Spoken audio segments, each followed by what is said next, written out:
What I have in this box is one of man's worst enemies. What's up, guys? We're breaking down 100 Humans. We're on a journey to see where the flaws are at. If you didn't see episode 1's breakdown, here's a link to it up here. Check that out real fast, then come back to this because this episode is pretty much just as bad.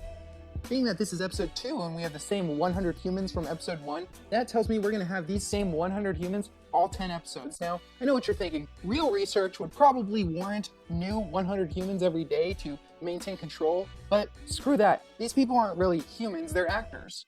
Real science aside, the actors, I mean humans, have vests that demonstrate which age group they're in, whether that's the 20s, 30s, 40s, 50s, or 60s. 100 humans! You may notice that each of you is wearing a vest color-coded for your age group. Green for 20s, yellow for 30s, red for 40s, orange for 50s, and blue for 60 pluses. So I know you've already forgotten the colors and the age groups like I did, so here's the reference in the bottom corner. Based off of the white privilege narratives they were telling in the first episode, which you can check up here again, shameless plug, I was interested to see what narratives they would tell between the different generations. I'm interested, let's check it out. As Human 27 demonstrably wipes his face, shows us how early in the morning it is. God forbid we make these people do any type of physical exercise before they have coffee. So at the sound of the whistle, you will follow our lead and begin doing jumping jacks. Now, obviously, this tests physical endurance, and those old farts can't keep up. But that 20-year-old and those two 30-year-olds, questionable. And as we see the types of jumping jacks that these people are doing, particularly Grandma here, just throwing her arms around, I can't help but laugh. But honestly, what did we expect? The 60s and ups, they're gonna lose this round hands down. Now, we're never told how long they do the jumping jacks for. I assume 5 minutes maybe, but we get the exact results that one would expect for an experiment like this, considering you're separating them by age groups. It's starting to seem like these first experiments of the episodes are nothing more than to establish what's called charismatic authority, where they basically tell you something, and because they do it in a cool, hip way, or, well, it kind of makes sense, you kind of just believe everything they tell you.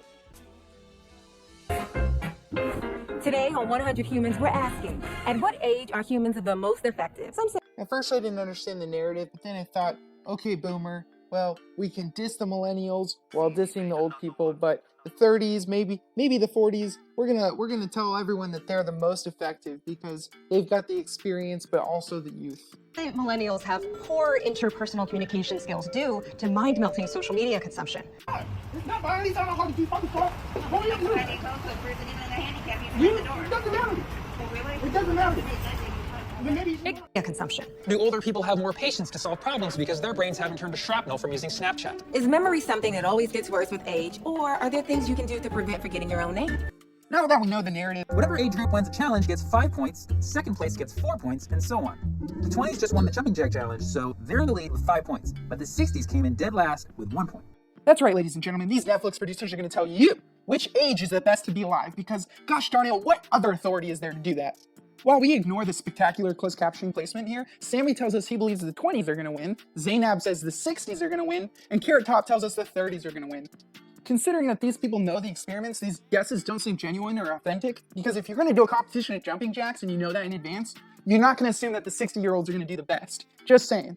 And looking at this first experiment, we can already tell it's flawed. I mean, their minuscule sample size will tell us that it's going to be the communication skills of 1 or 2 people to represent the whole generation. It's just flawed in all. Your team's first task will be to put together a ready-to-assemble piece of furniture. Now, only one human from each team is allowed to convey the instructions via walkie-talkie to another team member, who is blindfolded. Now, if you're just like me in your late 20s and have divorced your 4th wife because she can't put together an IKEA bookshelf, well then, boy, will you love this experiment. Now, if you've ever had the opportunity to be poor enough to put together your own furniture, like I have, you know that it takes more than just communication. It takes patience, reading comprehension, and spatial awareness. Now, I know what you're thinking. It's been 10 minutes into this episode, and we have no jabs at conservative ideology. Well, don't you worry. These Netflix producers don't let you down. We're going to expose these 60-year-old boomers, specifically these ones, for leaving behind a terrible planet for these 20-year-olds. And if blaming them for global warming wasn't enough, we're going to complicate things by having the producers change the frequency for their radio so it doesn't work, and we get this lovable skit. Are you reading me? Over. Hello, over. William, can you hear me? Over. Oh, no. I can't. Wait a minute. Hello, William, can you hear me? Oh, boy. He can't hear me. Oh my God. Now, although they can't jump the jacks, these 60-pluses can really build a chair. Now, although they can't jump the jacks, these 60-somethings can really build a chair. Have the tall white guy hold one of the hinges and have the other black sister hold the other hinge, and then have the short white girl grab one of the long piece of the chair. What is he talking about? You may look around and see two groups here. White collar and blue collar. But I don't see it that way. And you know why not? Because I am colorblind. And just like Jim here from The Office, we look down in disappointment as the proverbial weakest link in the chain is holding back not only the 30-year-olds, but the 50-year-olds. Such high hopes, experience, youth, energy. I guess I just didn't count on this particular communicator. Long after the boomers finish, the millennials finish in second. Now, as Chops here shows us, having such a small sample size can really hinder your experiment, but it wasn't only him. Even Cleveland Brown here was having a difficult time explaining the instructions to his teammates. I mean, the 40-somethings didn't even finish. Hey, remember that jumping jack experiment where the number of quitters between the ages of 30 and 40 were the same, and we were supposed to give out rank points based on the performance of each age group?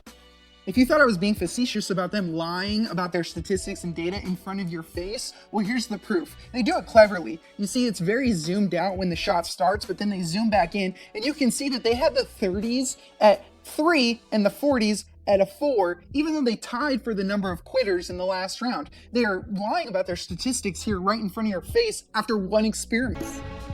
Which overall puts them in second place just behind the 20s. We are catching. But forget that science and research, we have narratives to tell. Before we get to the next experiment, we sit down with the guy who writes books, and he says, it's the U-shape. If you're happy, then you can build chairs.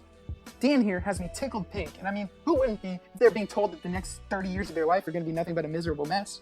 Then we're explained, Netflix explained, how everyone has Jurassicophobia and that our midlife crises only exist because of our irrational fear of growing old. It's kind of like if you live next to a cliff and you're afraid of heights, or you live in the ocean on a boat and you're afraid of drowning. You see, that's irrational. That stuff doesn't happen. Now that I've gotten over my irrational fear of growing old, we can start experiment 2, which I actually enjoyed this one, and it didn't have any flaws that I noticed immediately. In this simple experiment, each age group is given a list of items and they're told to do a task and then recite those items back. So there's very limited variables here that can mess up the experiment. The results indicate how difficult the task was, but the overall experiment gives 2 thumbs up. You can't say I don't give credit where credit is due. This was a good experiment. As we can see the results from that experiment here on this chart, the 20s got first, 30s second, 60s came in third, then the 50s and the 40s, they came in dead last. They need to pull their shit together. I also didn't expect the old folks to be doing so well, but not because of their age, performance, or mental ability, but because Netflix producers are still bitter about global warming. The host explained how useless that last experiment was because it's a myth that your memory gets worse with age. Now that being said, they state that you actually harvest the most member berries when you're sleeping. Yeah, I remember that. I love Bionic Man. Remember Spock? Yeah, remember when marriage was just between a man and a woman?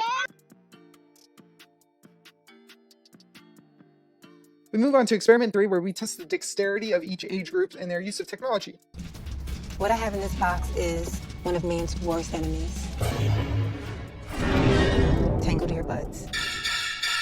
Now, I know what you're thinking, that you could replace the earbuds with a piece of string and it'd be just as effective, but no, don't worry about that. Just think about how funny it will be when the old people struggle with this. Again, to give credit where credit is due, I don't see any flaws in the experiment. If you see some, comment down below, or if there's something I missed, but this one seems pretty straightforward other than the fact that it has nothing to do with technology. And just like the chair building exercise, because this has nothing to do with technology, the 60-year-olds pull out in first place, and 20-year-olds in second, 30s in third, and as you can see the rest, let's check out the chart. Based on our results, we're going to euthanize those in their 40s and 50s first, then the 30s, 60s, and lastly the 20-year-olds. We cut to the author, Mr. Pink here, who tells us 2 reasons as to why old people and young people are doing so well. First reason is fluid intelligence that young people have to solve problems. The other is crystallized intelligence or experience gained from old people, because people in their 30s, 40s, and 50s don't have either of that. Now that I don't know what's real and what's fake anymore, I just want to move on to experiment number 4. Which age group is best at creative thinking and problem solving, aka who can finish our escape room the quickest? Each team will be sent to an identical challenge room. Your task is to solve the clues inside the room to learn the required way to exit the room. The members of each age group are given 5 clues that tell them how to exit the room. Some of them say that they need to be skipping, or that they need to come out tallest to shortest, also that they need to be barefoot, as well as holding hands. But some of them don't quite finish the puzzle. Doing this one time with a group of 5 people doesn't really yield any conclusive results, but if you did this 100 times, I think that the results would be a lot more telling. Now the remaining results include the 30s in second place, 20s in third, 60s in fourth, and the 50-year-olds, well, they didn't even finish. They're last. After we conclude the escape room, scientific experiment, we gather everyone in the lobby to discuss the results for the day. So the age group at which humans are the most successful is... Because they had the most about the green, if you know what I mean. They took home the best prize yet. the foldable chair from earlier in the episode. Give them a round of applause. Thank the Lord, that wraps up that episode. If I made you laugh or you thought something was funny, please, you don't have to send me a gift or appreciation. Just like the video, maybe subscribe to the channel, because episode 3, 4, and 5, I cheated and watched ahead, and they are just as bad. Racism, the scientific experiments suck. We're going to break it down even more, so subscribe to the channel for more videos. Thanks, guys. Have a great day.